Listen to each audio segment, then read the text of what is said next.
Hello friends, कैसे हो आप सभी। उम्मीद करता हूँ आप सभी अच्छे होंगे, पढ़ाई कर रहे होंगे। देखिए भैया, आज हमारा क्वेश्चन है अलग तरीके का। ये भैया कह रहा है कि 15% पर ईयर, यानी कि एक साल का ब्याज है कितना, साधारण ब्याज है कितना। 15% पर ईयर साधारण ब्याज पर, यानी कि हमें एक साल के ऊपर साधारण ब्याज लगाना है। ठीक है, ये पता चल गई 15% रेट है उसका। निश्चित राशि, कोई एक राशि दे रखी है। ठीक है, 2 साल बाद कितने पैसे हो जा रहे हैं, 13,650 हो जाती है। यानी कि इसका मतलब पैसा हो जा रहा है। अगर मान लो आपके पास 10 रुपया है, 10 रुपये में आपको मैं ये कह दूँ कि आपके पास एक साल के बाद 15 रुपये हो रहा है, इसका मतलब पैसा 15 रुपये हो रहा है, ब्याज तो 5 रुपये लगा ना।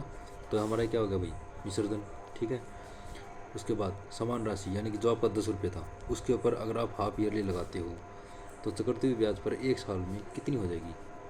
यानी कि अगर आपने 10 रुपये के ऊपर जो है साधारण ब्याज लगाया, आपका 15 हो गया। ठीक है, अब वो इसी 10 रुपये के ऊपर बोल रहा है कि हाफ ईयरली लगा के आपको वो सम कंपाउंड इंटरेस्ट यानी चक्रवृद्धि ब्याज लगाओगे तो वो कितना हो जाएगा, ऐसा आपको बोल रहा है। चलिए निकालते हैं भाई। इसके लिए हमें तो पहले अमाउंट निकालना, यानी ये निकालना पड़ेगा, इसके बगैर तो निकलेगा ही नहीं। तो हमें साधारण ब्याज कितना दे रखा है, साधारण ब्याज नहीं, रेट कितना दे रखा है हमें, 15। एक साल के लिए, कितने साल के लिए, टाइम 2 साल के लिए। तो हमारा ऐसा ही कितना देगा भाई, R/T कितना आ गया, 30। और अमाउंट कितना होता है भाई, प्रिंसिपल प्लस में मैंने आपको बताया था कंपाउंड इंटरेस्ट या फिर SI।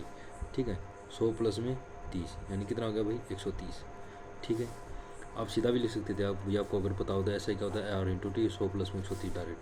तो कितना हो जाता, 13,650 बटे में कितना, 130। अब गुणा में हमें क्या करनी है वो देखिए। समान राशि, ये हमारी राशि आ गई के बाद कितनी, यानी अर्धवार्षिक। भाई रेट हमारा यही होगा 15%। अब ये 15% कितने का है, एक साल का। ठीक है, हमें निकालना कितने का है, अर्धवार्षिक, यानी कि 6 मंथ का। 6 दुनिया 12 12, और ये कितना का है, यानी कि 15/2। समझ में आ गई बात भाई, 15/2% हो गया है ये। आई आपको समझ में। ठीक है, 15/2%। अब मैंने आपको बता रखा था कि भाई अब इसने क्या बोल रहा है, टाइम एक साल। एक साल में कितना होता है भाई, 6 6 करके 2 महीने होते हैं, यानी कि 6 और 6 मंथ, यानी कि 2 बार। अब मैंने आपको एक चीज़ बता रखी थी कि भाई जब भी आपको कंपाउंड इंटरेस्ट में अगर आपका रेट फ्रैक्शन में आता है तो आपको यहाँ पर कौन सा लगाना है, रेशो मेथड। और अगर आपका ये रेट सिंपल वैल्यू आती है जैसे 1 2 3 4 5 6, तो आपको कौन सी लगानी है, सक्सेसिव। हमारा किस में आया, फ्रैक्शन में। फ्रैक्शन में आया ना, तो फ्रैक्शन का अगर हम रेशो निकालेंगे तो कितना आ जाएगा भाई इसका, भाई 15/2 गुना में 1/100, 5 3 5 से 20, 3 बटे कितना आ गया, 40। अब हमें 2 साल का निकालना है भाई, 40 का स्क्वायर प्रिंसिपल होता है ये। अमाउंट कितना हो गया भाई, इसमें अगर आप इतना जोड़ोगे, यानी कि ये हमारा क्या है, प्रिंसिपल। ये हमारा ऊपर जितना भी आता है, कभी भी परसेंटेज में क्या होता है, कभी आपको इंक्रीज डिक्रीजिंग होता है। तो हमारा मान लो जैसे ये आ गया 1/5, ये हमारा क्या हो जाएगा, नीचे वाला जो आपको वैल्यू दे रखी है यानी कि प्रिंसिपल। ऊपर कितना बड़ा है या घटा है जो भी, ये आपका लॉस प्रॉफिट में भी आता है, परसेंटेज में भी आता है, इसमें भी आता है, और आपका जो है क्या बोलते हैं पॉपुलेशन वाले में भी आता है। ठीक है, उन सब में आता है, आप एक बार देख लो। यहाँ पर आपका क्या, ये अमाउंट प्रिंसिपल और प्लस में ब्याज कितना लगा, 1। तो टोटल कितना हो गया हमारा, 43। ये हमारा क्या हो गया, अमाउंट। अब इसका स्क्वायर और इसका स्क्वायर, इसका स्क्वायर कितना होता है, 1600, सभी को पता है। इसका स्क्वायर कितना, 50 से कितना कम है, 7, यानी कि 49। 25 में 7 गए 18। ठीक है भाई, हमें ये दे रखा है और निकालना क्या है, 18 49। सही है भाई, सभी को समझ में आ रहा है। देखिए अब हमारा वैल्यू क्या थी, 13,650 बटे में कितना है, 13। 13,650 बटे में 13। इसका हमने प्रिंसिपल निकाला था, गुना में हमने कितना कर दिया, 100। 13 नहीं 100। तो यहाँ से यहाँ गया, इसको काटोगे तो कितने बजाएगा, 13 कम 13, 13 जीरो, 13 पंजे 65, यानी कि 1,500। ये आपका क्या था, प्रिंसिपल। अब प्रिंसिपल हमें यहाँ कितना दे रखा है, बटे में 1600। इसका प्रिंसिपल ये दे रखा है हमारा एग्जैक्टली। निकालने क्या हमें, अमाउंट 18 49। ठीक है भाई, जीरो से ये जीरो गई। ठीक है, जीरो से कितना गया, ये जीरो गई। ठीक है भाई, अब इसकी मल्टीप्लाई कर दो आप यहाँ से यहाँ तक। देखिए 15 निमे 105, निमे 45, और यहाँ पे कितना आ गया, 94 हमारे हाथ में आ गया। 105 का 4, यानी कि 420, और 94 कितना हो गया, 500 514। तो यहाँ पर 4 हमारे पास 51 हाथ में।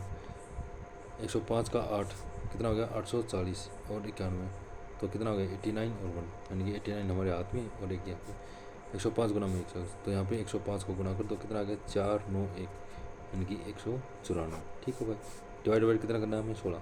अब देखिए हमारे पास ऑप्शन क्या क्या है, हमारे पास ये देखो 13,625, 11,000, 1,500 और 12,141। तो यहाँ से हम देखते हैं 16 एकम 16 कितना बच गया 3 और 4, 16 दूनी 32, बस इतना ही देख लो भाई। यहाँ पर कितना आ रहा है 13, यहाँ पर 11, यहाँ पर 10, यहाँ पर कितना है 12, तो आपको कैंसिल हो जाएगा 12।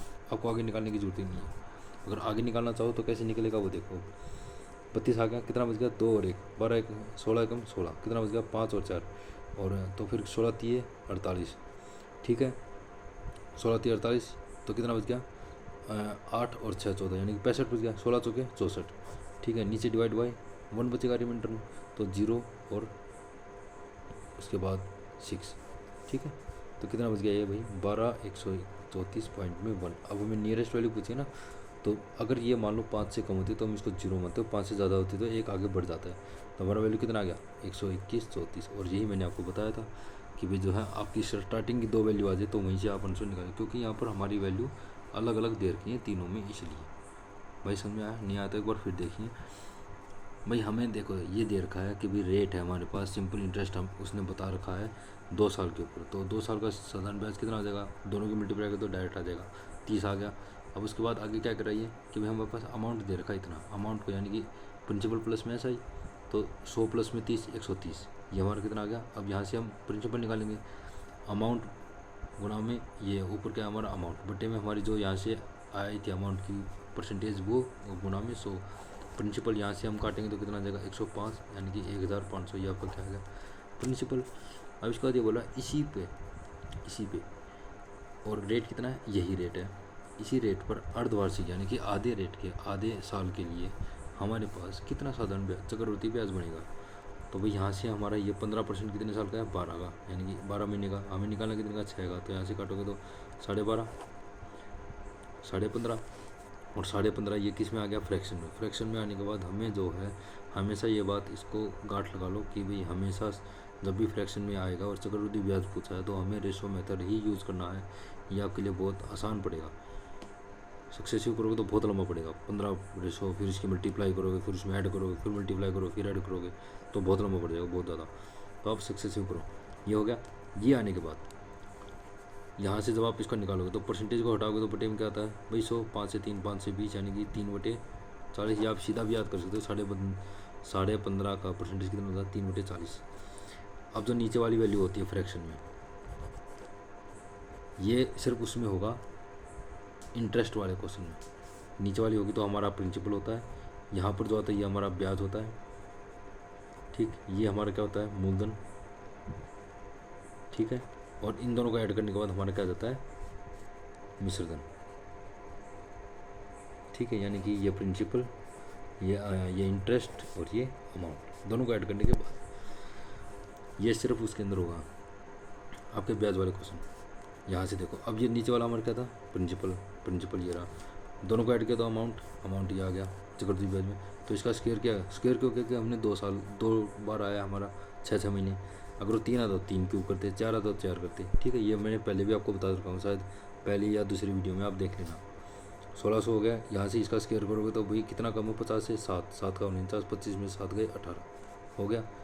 ये आपको वैल्यू दे रखी है 1600 कितनी है 1,500, जो हमने अभी ऊपर निकाली और यहाँ भी निकाली थी। और हमें निकालनी क्या है अमाउंट की, अमाउंट को हम गुणा कर देंगे, यहाँ से गुणा करने के बाद आपकी वैल्यू आ जाएगी। इसके बाद जब आपकी इतना आ गए तो एक बार ऑप्शन पे नज़र दौड़ा लीजिए भाई कितने ऑप्शन है। अगर आप सबकी वैल्यू अलग अलग है तो आप इसकी स्टार्टिंग 2 वैल्यू निकाल लो, 12 आ गया, इसका मतलब आंसर क्या है हमारा 12,134। समझ में आएगा भाई, उम्मीद करता हूँ आपको समझ में आया होगा। प्रैक्टिस करते रहिए, ठीक है। आपको कंसेप्ट वाइज क्वेश्चन मिलेंगे, ठीक है, पूरे नहीं, जो भी कॉन्सेप्ट लगेगा अलग अलग कॉन्सेप्ट पे अलग अलग क्वेश्चन होंगे, उन कॉन्सेप्ट के ऊपर आपको क्वेश्चन मिलेंगे। आप करिए, प्रैक्टिस करिए, इस तरह के कोई भी क्वेश्चन आएगा आपको ऐसा ही करना है। बड़ा आसान है, कुछ भी नहीं है, एक बार आप सीख जाओगे तो प्रैक्टिस ऐसी निकलेगी आपकी। मिनट से भी पहले क्वेश्चन निकलते हैं ये वाले, 50 सेकंड में, 40 सेकंड में, ठीक है, ज़्यादा टाइम नहीं लगता। ये तो बहुत ज़्यादा टाइम लग गया समझाने में, ये तो आप डायरेक्ट करते हैं आप भाई ऐसा ही हमें पता है अमाउंट दे रखा है, सीधा आप पहला स्टेप ये करते हैं। दूसरा स्टेप क्या करते हैं, यहाँ से आप ये निकाल के दूसरा स्टेप ये करते हैं आप, और तीसरा स्टेप यहाँ से इसकी मल्टीप्लाई करते हैं डायरेक्ट बेस। 3 स्टेप में क्वेश्चन होना था ये। समझ में आ गया? उम्मीद करता हूँ आपको समझ में आएगा, और कॉन्सेप्ट आएगा तो वो भी आपको बताऊँगा मैं थोड़ी देर में। ठीक है भाई, उम्मीद करता हूँ आप पढ़ते रहिए, स्वस्थ रहें, खुश रहें। चैनल को सब्सक्राइब करें, आपस में दोस्तों को शेयर करें, सबको बताएं कि भाई कंसेप्ट वाइज सीखना, तो बताएं उनको। शुक्रिया भाई।